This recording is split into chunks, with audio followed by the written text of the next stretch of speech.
علی بھائی اگلا سوال ہے کہ سیدنا ابو ذر غفاری رضی اللہ تعالیٰ عنہ کون تھے اور نبی صلی اللہ علیہ وآلہ وسلم کے اصحاب میں ان کو کیا مقام حاصل صلی ہے؟ اللہ علیہ وآلہ وسلم۔ سنا ہے کہ ان کا سیدنا عثمان رضی اللہ تعالیٰ عنہ سے اختلاف ہو گیا تو انہوں نے سیدنا ابو ذر غفاری رضی اللہ تعالیٰ عنہ کو مدینہ شریف سے باہر نکال دیا اور ان کی موت بھی غریب الوطنی میں ہوئی۔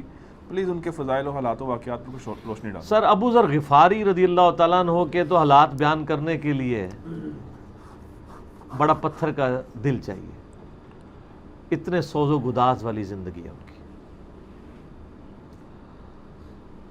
ہاں، جامعہ ترمذی میں حدیث ہے، نبی صلی اللہ علیہ وآلہ وسلم نے ارشاد فرمایا کہ اس نیلی چھتری کے نیچے ابو ذر غفاری سے سچا انسان کوئی نہیں ہے۔ کون کہہ رہا ہے؟ نبی صلی اللہ علیہ وآلہ وسلم، جو خود صادق اور امین ہے۔ اور جامعہ ترمذی میں ایک اور حدیث ہے، نبی علیہ السلام نے فرمایا کہ ابو ذر غفاری سے بڑھ کر کوئی عہد وفا کرنے والا اور زہد میں میری امت میں نہیں ہے، یہ میری امت میں عیسیٰ ابن مریم کی مثل ہے، ابو ذر غفاری۔ اور عیسیٰ ابن مریم وہ ہیں جن کے بارے میں روایتوں میں آتا ہے کہ وہ دنیا سے اتنے زاہد تھے کہ وہ برتن میں پانی بھی نہیں پیتے تھے، وہ کہتے تھے یہ بھی دنیا کا مال ہے، اپنے ہاتھوں میں پانی پیا کرتے تھے، یعنی دنیا کو 3 طلاقیں دی ہوئی تھی۔ تو نبی علیہ السلام فرمایا میری امت میں سیدنا عیسیٰ ابن مریم کی مثل زہد میں ابو ذر غفاری ہیں۔ یہ لفظ ہے ابو ذر غفاری، غفاری نہیں ہے لفظ، غفاری زیر ہے اور فا کے اوپر تشدید بھی نہیں ہے۔ تو ابو ذر غفاری رضی اللہ تعالیٰ عنہ علیہ السلام نبی علیہ السلام کے لاڈلے اصحاب میں سے تھے۔ صحیح بخاری میں ان کے قبول اسلام کا پورا واقعہ موجود ہے۔ ان تک جب دعوت پہنچی کہ اس طرح ایک پیغمبر آئے ہیں مکے کی سرزمین میں جنہوں نے دعوی نبوت کیا، تو یہ انہوں نے پہلے اپنے بھائی کو بھیجا کہ خیر خبر لے کے آؤ، تو انہوں نے بتایا ہاں اس طرح ایک شخص ہے۔ پھر یہ خود رخت سفر باندھ کے نبی صلی اللہ علیہ وآلہ وسلم کی خدمت میں حاضر ہوئے مکہ شریف میں۔ تو صحیح بخاری میں آتا ہے کہ یہ گئے، یعنی مکہ شریف میں اب ڈر بھی رہے تھے، کیونکہ ان کو پتا تھا کہ نبی علیہ السلام کی مخالفت بھی بہت زیادہ ہے، کہ اگر میں کسی سے نبی علیہ السلام کے بارے میں پوچھا تو ہو سکتا ہے میرے ساتھ کوئی ایسی ایکٹیویٹی پرفارم نہ کر دے۔ تو یہ حرم مکہ میں انہوں نے ڈیرا ڈال لیا، اور کہتے ہیں میں جتنے دن وہاں رہا نا تو آب زمزم ہی پیتا تھا۔ جب میری کھجوریں ختم ہو گئی، زمزم کھانے کا کام بھی کرتا تھا اور پینے کا بھی، زمزم طاقت والا پانی۔ تو کہتے ہیں سب سے پہلے میری جس شخص سے ملاقات ہوئی وہ سیدنا علی ابن ابی طالب تھے رضی اللہ تعالیٰ عنہ علیہ السلام۔ تو کہتے ہیں حضرت علی نے جب مجھے آبزرو کیا نہ تو مجھے اپنے ساتھ گھر لے گئے، کہ پردیسی ہے، کھانا شانا کھلایا، رات ٹھہرایا۔ کہتے ہیں نہ انہوں نے مجھ سے پوچھا کہ کس لیے آئے ہو، نہ میں نے ان کو بتایا۔ یہ میں آپ کو اخلاقیات بتا رہا ہوں کہ دعوت کا کام کتنا ٹھنڈے کر کے کرنا پڑتا ہے۔ آپ تو کہتے ہیں پہلے دن ہی کسی کو رفع الیدین شروع کرواتے ہیں، اتنا آسان نہیں ہوتا یہ۔ تو دوسرا دن بھی اسی طرح گزرا، تیسرا دن بھی۔ تو 3 دن کے بعد ابو ذر غفاری نے خود حضرت علی پہ اعتماد کیا، اور ان کو اندازہ ہوا کہ یہ بڑا، تو انہوں نے کہا میں یعنی ایک، اور حضرت علی نے بھی ایکسپوز نہیں کیا کہ میں نبی علیہ السلام کے قریبی لوگوں میں سے ہوں۔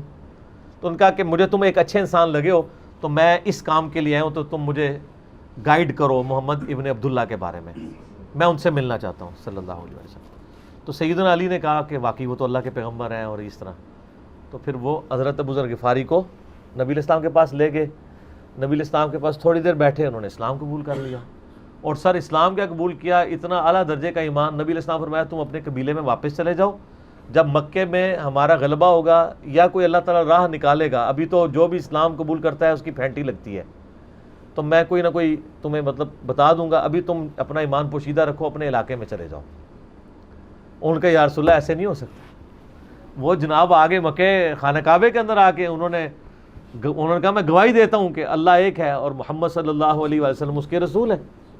تو مشرکین عرب ان پہ ٹوٹ پڑے، خوب مارا، حتیٰ کہ عباس بن عبد المطلب جو اس وقت تک مسلمان نہیں ہوئے تھے، نبی علیہ السلام کے چچا تھے، لیکن چونکہ بنو ہاشم سے تھے، اور بنو ہاشم آپ کو پتہ ہے متولی تھے کعبہ شریف کے، انہوں نے اپنے آپ کو ابو ذر غفاری کے اوپر گرا لیا کہ تاکہ ان کو کوئی مارے نہ. انہوں نے کہا تمہیں پتہ نہیں ہے قبیلہ یعنی غفاری قبیلے سے تعلق رکھتا ہے تو اس کے قبیلے کے لوگ آ کے یہاں پہ لڑائی کریں گے ہم سے, کیونکہ قبائلی سسٹم تھا نا, اس میں یہ نہیں دیکھا جاتا تھا کہ اس کا مذہب کیا ہے, پہلے نمبر پہ دیکھا جاتا ہے یہ ہمارے قبیلے کا ہے, تم نے ہمارے قبیلے کے بندے کو مارا, تمہیں نہیں چھوڑیں گے.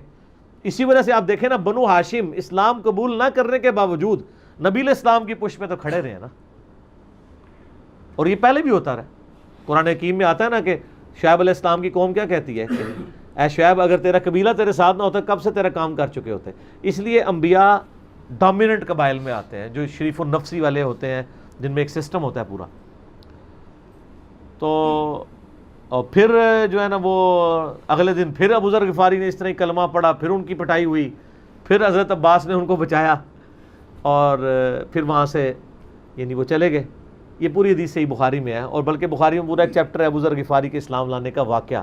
امام بخاری نے ابو ذر غفاری کا پروٹوکول یہ رکھا ہے کہ اس نام کا پورا چیپٹر بنایا ہے, ابو ذر غفاری کے اسلام لانے کا واقعہ. باقی یہ درویش صفت آدمی تھے اور دنیا کو 3 طلاقیں دی ہوئی, اور وہ اس لیے کہ انہوں نے نبی علیہ السلام کو بڑا کلوزلی آبزرو کیا تھا. نبی علیہ السلام کی جتنی احادیث دنیا سے زہد اور دنیا پرستی کی مذمت پہ ہے نا, اکثر احادیث کے راوی ابو ذر غفاری ہیں. چونکہ انہوں نے نبی علیہ السلام کو بڑا کلوزلی آبزرو کیا ہوا تھا, تو اس لیے وہ صحابہ کرام پہ جب دنیا کے خزانے کھول دیے گئے, اور بعض اصحاب اور بعض تابعین میں انہوں نے جب دنیا کی محبت میں غلبہ اور عیاشی کا لیول دیکھا تو ان سے وہ برداشت نہیں ہوتا تھا. انہوں تو نبی علیہ السلام کی صحبت کی ہوئی تھی, وہ کہتے تھے یہ دیکھو یار ہم لوگ تو فاقے کرتے تھے اور ہمارا پیغمبر ہمیں یہاں تک تعلیمات دیتا تھا کہ اے اللہ محمد اور آل محمد کو بس اتنا ہی رزق دینا کہ روح اور جسم کا رشتہ برقرار رہے. یہ حدیث بخاری و مسلم میں ہے, اور بخاری و مسلم میں حدیث ہے حضرت عمر کو نبی علیہ السلام نے ڈانٹتے ہوئے کہا جب وہ چٹائی کے نشان دیکھے, ان کا یا رسول اللہ رو پڑے کہ کیسر و کسرا تو دنیا کے مزے لوٹ رہے ہیں اور آپ اللہ کے نبی ہیں. تو آپ فرمایا کہ تم اس پہ خوش نہیں کہ وہ دنیا کے مزے لوٹیں اور تم آخرت کی سعادت لوٹو, اور لگتا ہے عمر تم پہ دنیا کی حقیقت آج بھی نہیں کھلی. جن لوگوں کے سامنے یہ ساری چیزیں تھیں, جن لوگوں نے نبی علیہ السلام کا وہ پیریڈ دیکھا تھا, پھر ان کو یہ بھی پتا تھا کہ بخاری و مسلم میں نبی علیہ السلام کے جو آخری خطبات میں سے شہدائے احد کے اوپر جو نماز جنازہ آپ نے 8 سال بعد پڑھی, اور وہاں پہ آپ نے جنازے یعنی ادھر قبرستان میں خطبہ دیا عبرت کے لیے, اور اس میں کئی چیزیں تھیں. ایک تو یہ تھی کہ یہ یہاں پہ وہ لوگ دفن ہیں جنہوں نے اسلام کے لیے قربانی دی ہے, اور ان کا پھل تم نے کھانا ہے. وہ دنیا سے اسی طریقے سے گئے ہیں, دفن میں نہیں دیا گیا کئی لوگوں کو. نمبر 2, اسی میدان میں مال غنیمت سمیٹنے کی وجہ سے ایک فتح شکست میں بدل گئی تھی, جبکہ اللہ کے نبی بھی موجود تھے, اللہ نے اس کا بھی لحاظ نہیں کیا, اور وہ فتح شکست میں بدل گئی کہ انہوں نے مال غنیمت لپیٹنے میں نبی علیہ السلام کی حکم عدولی کر دی, تو تاکہ بعد میں یہ معاملہ نہ ہو. تو وہاں آپ کا خطبہ بخاری مسلم دونوں میں ہے. آپ نے فرمایا کہ, اور حضرت عقبہ ابن عامر کہتے ہیں میں نے آخری دفعہ نبی علیہ السلام کو ممبر پہ اسی دن دیکھا تھا. آپ نے فرمایا کہ میں اللہ کی قسم اپنے حوض کوثر کو اس وقت دیکھ رہا ہوں, اللہ نے دکھا دیا. اور آپ نے فرمایا کہ مجھے یہ خطرہ نہیں ہے کہ تم میرے بعد شرک کرنے لگو, لیکن مجھے ڈر ہے کہ تم دنیا کے مال میں پھنس جاؤ گے اور پھر تم ایک دوسرے کو قتل کرو گے جس طرح اگلی قوموں نے کیا, اور تم بھی تباہ و برباد کر دیے جاؤ گے جس طرح اگلے. اس سے زیادہ کیسے آپ ڈر سناتے؟ اب یہ ساری چیزیں موجود تھیں. آپ فرمایا مجھے خطرہ یہ ہے کہ دنیا کا مال تم پہ کھول دیا جائے گا, ان قریب کیسر و کسرا کے خزانے تمہارے پاس آ جائیں گے, جو بخاری مسلم میں آتا ہے نا کہ نبی علیہ السلام نے کہا کہ مجھے اللہ نے 2 خزانے عطا کر دیے, ٹھیک ہے, زمین کی خزانوں کی چابیاں, اور جس سے وہ بریلویوں نے کچھ اور ہی قیدا بنا لیا. اس میں موجود ہے کہ کیسر و کسرا کے خزانے, یعنی آپ کو بتایا گیا کہ رومن اور پرشین امپائر جو ہے مسلمان فتح کر لیں گے یرموک اور قادسیہ کے اندر, اور مسلمانوں کے پاس وہ دولتیں آ جائیں گی, پھر آہستہ آہستہ وہ بھی اسی یعنی دنیا کی محبت کا شکار ہو جائیں گے. اب یہ ساری باتیں حضرت ابو ذر غفاری کے سامنے تھی, حتیٰ کہ صحیح بخاری میں آتا ہے کہ ابو ذر غفاری کہتے ہیں مجھے دن یاد ہے کہ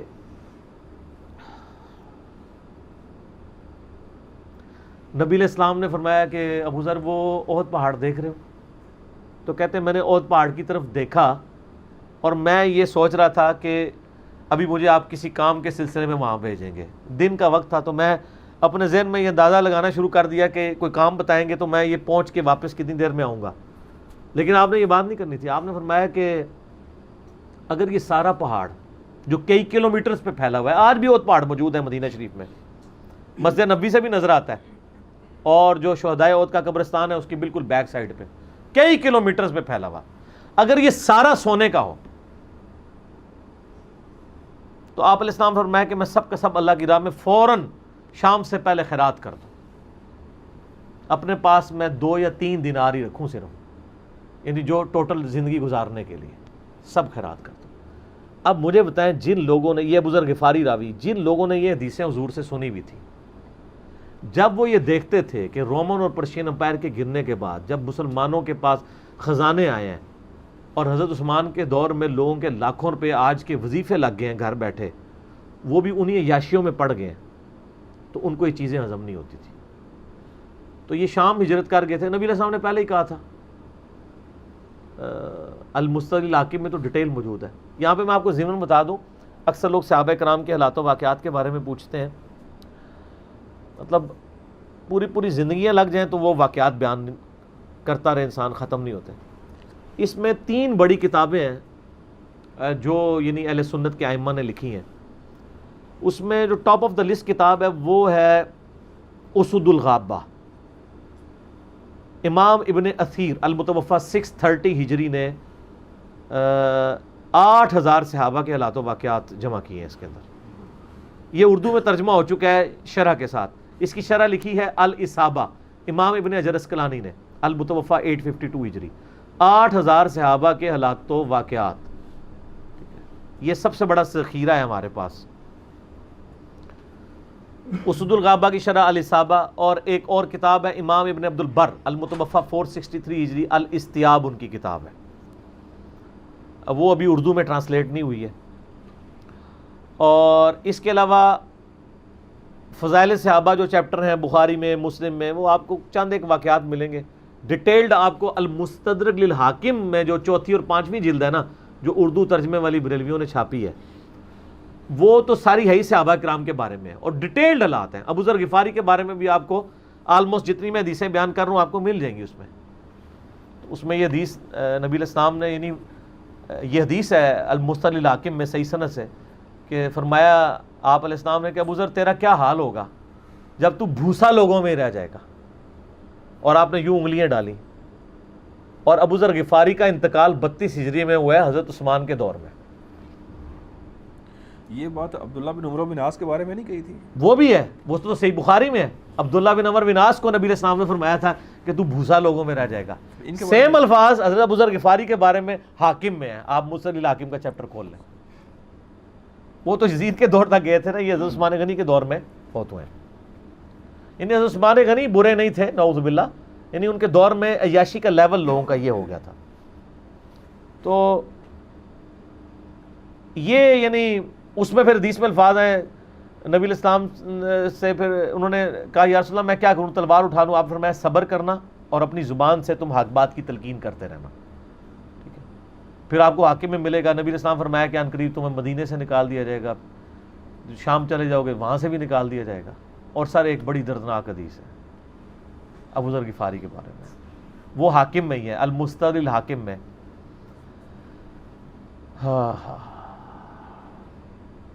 غزوہ تبوک آپ کو پتا ہے ایک ایسا غزوہ تھا جس میں جو شرکت نہیں کرے گا وہ منافق ڈکلیئر ہوگا. قرآن میں فتویٰ آ گیا تھا. اس سے پہلے کبھی نفیر عام نہیں تھی. یہ پہلا اور آخری موقع تھا، کیونکہ رومن امپائر سے ٹکرانا تھا. سپر پاور تھی دنیا کی، 1.5 لاکھ کی فوج لے کے کیسرے روم بارڈر پہ آ گیا تھا عرب کے. تو نبی علیہ السلام نے اناؤنسمنٹ کی کہ بھئی اب سب نے جانا ہے، جو نہیں جائے گا منافق شمار ہوگا، الا یہ کہ کسی کے پاس ریسورسز نہ ہو، یا کوئی مریض ہو، یا کوئی عورت ہو، یا کوئی معذور ہو. منافقین آگے بہانے کر رہے تھے. کچھ سادہ لوگ مسلمان بھی اس کا حصہ بن گئے. بخاری مسلم میں 3 اصحاب کی توبہ کا واقعہ بھی موجود ہے، وہ بھی میری ویڈیو ریکارڈڈ ہے. تو کعب بن مالک کی رضی اللہ تعالیٰ عنہ علیہ السلام. تو کچھ لوگ جو ہیں وہ یعنی اپنے ان معاملات کی وجہ سے کچھ پیچھے بھی رہ گئے. تو المستدرک الحاکم میں آتا ہے کہ صحابہ کرام کہتے ہیں کہ ہم نبی علیہ السلام کے ساتھ سفر پہ نکلے نا جب، تو نبی علیہ السلام کو آ کے کوئی بتاتا تھا، کہتا تھا یا رسول اللہ وہ جو فلاں بندہ تھا نا وہ بھی کوئی نہیں آیا، پیچھے رہ گیا. تو آپ علیہ السلام پرواہ نہیں کرتے تھے. پھر بتایا گیا یا رسول اللہ وہ بھی کوئی نہیں، یعنی جڑے نعرے مارتے سن اچے اچے جب ایسے کسی نے دسایا جائے گا سر وہ تہاڈا پکا جڑا یار ہے بیلی وہ بھی کوئی نہیں. تو حضور علیہ السلام کو لوگ نا فیڈ بیک دیتے یا رسول اللہ وہ بھی غائب ہے, وہ بھی نہیں آیا. اب 30,000 کے لشکر میں آپ نے کوئی ریکارڈ تو نہیں رکھا تھا, رجسٹر تھا, لیکن کدھر 30,000 بندوں میں کدھر کوئی رکھ سکتا ہے صاحب اس طرح, یا رسول اللہ وہ بھی رہ گیا وہ بھی. تو حضور علیہ السلام کہتے ہیں ٹھیک. آپ فرماتے تھے اللہ چاہے گا تو آ جائے گا, نہیں آئے گا تو نہیں آئے. تو کسی نے کہا کہ وہ ابو ذر غفاری بھی پیچھے رہ گیا. آیا اور ابو ذر کو اس کے اونٹ نے روک لیا. اونٹ ہی نہیں اٹھ رہا تھا نا سر, وہ آپ کو گاڑی تو نہیں ہے نا جو سٹارٹ کر لیں گے آپ, اونٹ چلنے سے انکار کر دیں, کوئی کر سکتا ہے؟ اور سر سفر کتنا ہے؟ 700 کلومیٹر. 700 کلومیٹر کا ریگستانی سفر آج کے دور میں بھی کرنا مشکل ہے. سائیکل پہ نہیں آپ کر سکتے, پیدل تو آپ سوچ بھی نہیں سکتے. اونٹ کے بغیر کیسے ہو سکتا ہے, جس میں آپ کو اونٹ اس لیے بھی ضروری ہے کہ اس کے اوپر آپ نے سامان لادنا ہے, پانی نہیں راستے میں پینا. ریگستان میں تو کئی کلومیٹرز تک کچھ بھی نہیں ہوتا, بھوکے پیاسے مریں گے. پھر آپ قافلے سے بھی جدا ہیں. تو ابو ذر غفاری کوشش کرتے رہے کس طریقے اونٹ, اسی دوران قافلہ نکل گیا آگے, تو وہ اونٹ اٹھا ہی نہیں ہے. تو حضرت ابو ذر غفاری نے اپنا سامان اپنی پیٹھ پہ لاد لیا, پیدل چل پڑے ریگستانی سفر میں. حاکم کی روایت ہے کہ ہم نے دیکھا دور سے ایک اکیلا شخص آ رہا ہے جس کی پیٹھ کے اوپر بورا لدا ہوا ہے. تو نبی علیہ السلام کی آپ محبت دیکھیں, آپ نے فرمایا کہ تو ابو ذر ہو جا, یعنی جو آنے والا شخص ہے تو ابو ذر ہو. یعنی حضور نے خواہش کا اظہار کیا. آپ کو نظر تو نہیں آ رہا تھا یہ کون آ رہا ہے, آپ کی محبت, آپ کو پتا تھا ابو ذر غفاری نہیں رہ سکتا پیچھے. تو صحابہ کہتے ہیں آپ نے فرمایا تو ابو ذر ہو جا. تو صحابہ کہتے ہیں تھوڑی دیر بعد جب وہ قریب آئے تو ہم نے پہچان لیا ابو ذر غفاری ہیں. تو جب ہم نے پہچان لیا نا, تو حضور علیہ السلام نے ان کے پہنچنے سے پہلے آپ نے فرمایا ابو ذر کو دیکھو اکیلا آ رہا ہے, اکیلے ہی دنیا سے جائے گا اور قیامت دن بھی اکیلا اٹھایا جائے گا. دنیا سے کیا کہہ رہے گے. صحیح بخاری میں آتا ہے کہ حضرت عثمان غنی رضی اللہ عنہ کے دور میں چکے, یہ اس حدیث کا بھی کچھ حصہ باقی ہے, میں بعد میں بیان کروں گا, پہلے میں اس کو کنکلوڈ کر لوں. کہ صحیح بخاری میں آتا ہے کہ حضرت ابو ذر غفاری شام چلے گئے تھے, وہاں پہ چونکہ گورنر تھے حضرت معاویہ رضی اللہ تعالیٰ عنہ. وہ قرآن کی وہ جو سورہ توبہ کی آیات ہے نا, کہ جو لوگ سونا اور چاندی جوڑ کے رکھتے ہیں یہ گرم کر کے ان کی پیٹھوں پہ, ان کے ماتھے کے اوپر لگایا جائے گا قیامت والے دن. تو وہ یہ آیت پڑھا کرتے تھے, اور حضرت معاویہ سے ان کا جھگڑا رہتا تھا کہ تم لوگ جو یہ مال جوڑ رہے ہو نا, اور یہ اتنے خزانے تم لوگوں نے بنا لیے ہیں, یہ نبی علیہ السلام کی تعلیمات کے خلاف ہے. تو حضرت معاویہ کہتے تھے یہ تو اہل کتاب کے بارے میں آیات نازل ہوئی ہیں. تو وہ کہتے تھے نہیں, یہ سب کے بارے میں ہے. اب شرعی حکم یہ ہے کہ مال آپ جوڑ سکتے ہیں اگر آپ زکوٰۃ دے رہے ہیں, لیکن یہ پسندیدہ نہیں ہے, طریقہ نبوت یہ نہیں ہے. نبی علیہ السلام نہیں جوڑ سکتے تھے, پوری زندگی زکوٰۃ دینے کی نوبت نہیں آئی ہے, حالانکہ خمس ملتا تھا, خیرات کرتے تھے. ابو ذر غفاری کا جھگڑا یہ تھا کہ تم تو نبی کے اصحاب ہو, تم لوگوں کو یہ زیب ہی نہیں دیتا کہ تم لوگ اس طرح کے محلات میں رہو اور اس طرح مال جوڑو. تو اب چونکہ سینئر صحابی تھے, ان کو ہاتھ ڈالنا بھی آسان نہیں تھا. پھر نبی علیہ السلام نے فرمایا ہو کہ اس سے زیادہ سچا انسان ہی کوئی نہیں. تو حضرت معاویہ نے خط لکھا حضرت عثمان کو کہ جی اس بندے سے میری جان چھڑائے نا, اس کو آپ واپس بلائیں. تو حضرت معاویہ نے جب خط لکھا تو حضرت عثمان نے ان کو کہا تم مدینہ شریف واپس آ جاؤ. مدینہ شریف جب یہ واپس آئے تو صحیح بخاری میں آتا ہے کہ لوگوں کا جھمگٹا لگ گیا ابو ذر غفاری کے گرد. لوگوں کو پتا تھا یہ تو بڑا یعنی زہد والا بندہ ہے. تو ابو ذر غفاری وہی حدیثیں سنایا کرتے تھے کہ حضور نے فرمایا یہ احد پہاڑ سونے کے برابر ہو تو میں خیرات کر دوں گا. جبکہ باقی صاحب کہتے تھے کہ مال جوڑنا جائز ہے اگر زکوٰۃ کوئی دیتا رہے. وہ یہ کہتے تھے کہ یار یہ تم لوگوں کو تو زیب نہیں نہ دیتا, یار تم لوگ تو یہ باتیں نہ کرو, تم لوگ نبی کی صحبت یافتہ ہو, تم لوگوں کو تو زہد ہونی چاہیے تم لوگوں کی زندگی میں. اب لوگوں کا ہجوم ان کے گرد لگ گیا اور پھر حضرت عثمان نے ان کو خلیفہ وقت تھے بلایا اور کہا کہ یار تو خود ہی مدینہ شریف چھوڑ کے یہاں سے چلا جا، تیری وجہ سے فتنہ کھڑا ہو رہا ہے۔ تو حضرت عثمان نے کہا میں نے تو نبی علیہ السلام سے سنا تھا کہ حکمرانوں کی اطاعت کرنا، صبر کر لینا۔ تو ایک زبدہ نامی کا ایک گاؤں تھا مدینہ شریف کے پاس، شہر سے ہٹ کے، تو وہ پھر وہاں پہ ہجرت کر گئے۔ آپ دیکھیں ریونج کیسا تھا، لوگ کتنے ڈرے ہوئے تھے کہ ابو ذر اپنی بوڑھا شخص 80-90 سال کا بابا اپنی ایک بڑھیا بیوی کو لے کے اس عمر میں شہر بدر ہو رہا ہے اکیلا۔ آج نہیں آپ سوچ سکتے کسی جگہ آپ اکیلے جا کے پڑاؤ کریں، کسی بیابان کے اندر، ریگستان کے اندر۔ اس زمانے میں آپ سوچ رہے، آج کل بھی آپ مدینہ شریف کے گرد چلے جائیں تو آپ وہاں نہیں ایک رات بھی نہیں گزار سکتے۔ تو کوئی شخص حضرت ابو ذر غفاری کو سی آف کرنے نہیں آیا سوائے حضرت علی کے، اور وہ بھی مدینے کی باؤنڈری تک آئے۔ ان کو پتہ تھا ان کے سٹانس کے بارے میں، اور حضرت علی نے ان کو جب سی آف کیا تو کہا کہ میں چونکہ حکمران وقت کی اطاعت کا پابند ہوں، میں مدینے کی باؤنڈری سے باہر نہیں جاؤں گا۔ اگر مجھے کوئی اس طرح کا یعنی حکم کی اجازت مل جاتی تو میں تیرے ساتھ جاتا۔ ایران والوں نے حضرت علی علیہ السلام کے زندگی کے آخری 10 سال کے اوپر ایک فلم بنائی ہے، امام علی علیہ السلام۔ اس میں ابو ذر غفاری کے سارے واقعات انہوں نے فلمائے ہیں سر، دیکھنے والے ہیں۔ جب مولا علی چھوڑنے آتے ہیں، پھر جو ان کی ڈیبیٹس ہوتی ہیں مدینہ شریف میں لوگوں کے ساتھ، وہ ساری انہوں نے ویڈیو میں فلما دی۔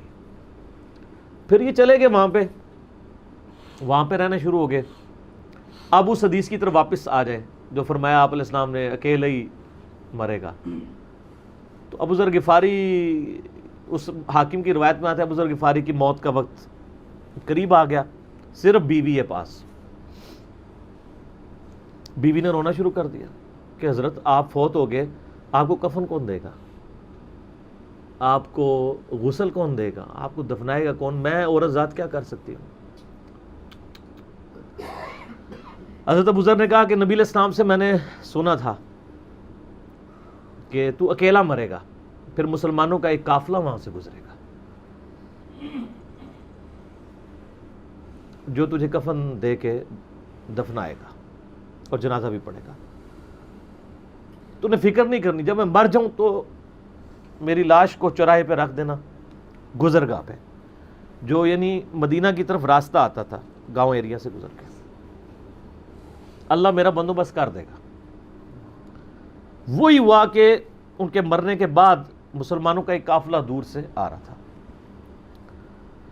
تو اسی مستقل حاکم کی حدیث میں آتا ہے کہ سر قافلہ بھی سنے پھر کون ہے، عبداللہ ابن مسعود رضی اللہ عنہ۔ ابو ذر غفاری بھی زہد کے امام، ابن مسعود بھی زہد کے امام، ابو درداء بھی زہد کے امام۔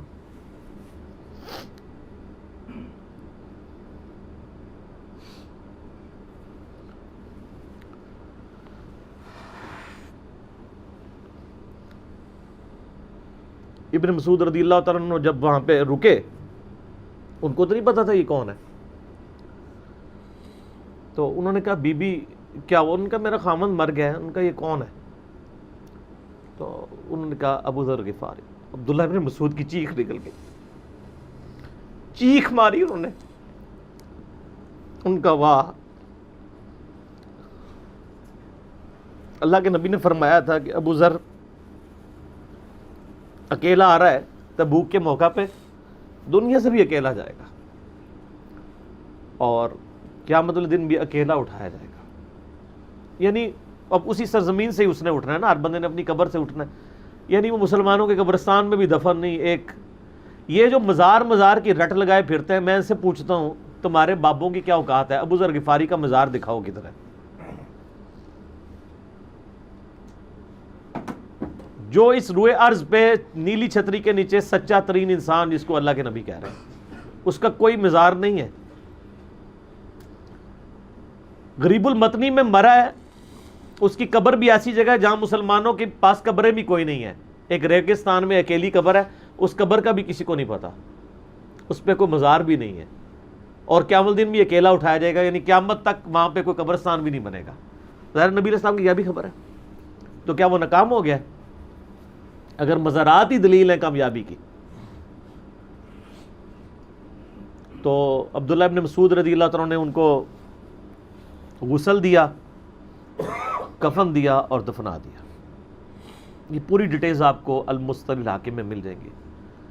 تو ابو ذر غفاری ان چند شخصیات میں سے ہیں جن میں پوری امت کا اتفاق ہے ان کی نیکوکاری کے اوپر.